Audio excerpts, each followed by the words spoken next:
Good evening and thank you for joining us. Federal agents say a Raleigh man led a violent cartel that used strong-arm tactics to squash its competition. 28-year-old Israel Cruz Milan and more than a dozen others are now in custody, accused of selling fake identification cards.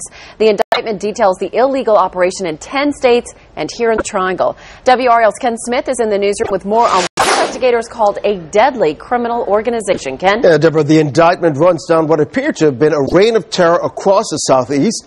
Federal agents say the so-called fraudulent document enterprise was based in Mexico. Now, according to the indictment, the company was set up like a corporation and operated like an organized crime syndicate from right here in Raleigh.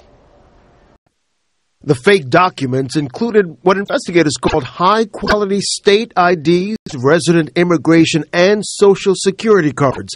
The counterfeit documents were sold to illegal immigrants for anywhere from $150 to $200 each. This was not a mom-and-pop organization, but rather organized crime on a grand scale. Federal investigators say the ringleader of U.S. operations, Israel Cruz Milan, ran the illegal business out of Raleigh with operations in Chapel Hill, Greensboro, Wilmington, and 10 other states, all run by designated managers and a small staff.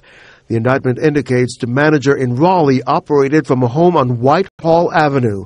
He reported to Cruz Milan, who investigators say used violence to control the illegal operation and intimidate competitors. In one case, that violence turned deadly. Olivares Jimenez and others, using firearms, lured a competitor to an abandoned trail house, bound him with duct tape, his hands, arms, mouth, eyes. In raids across the Southeast, federal investigators seized firearms, tools, and supplies, more than 10,000 false IDs, all amounting to what was a profitable fake documents trade. We identified more than $1 million in wire transfers to Mexico in this case. Federal investigators traced the wire transfers from January 2008 to November last year. In all, 28 people were arrested. So far, 5 have pleaded guilty to conspiracy to produce and transfer false identification documents. The operation is shut down. Ken, thanks.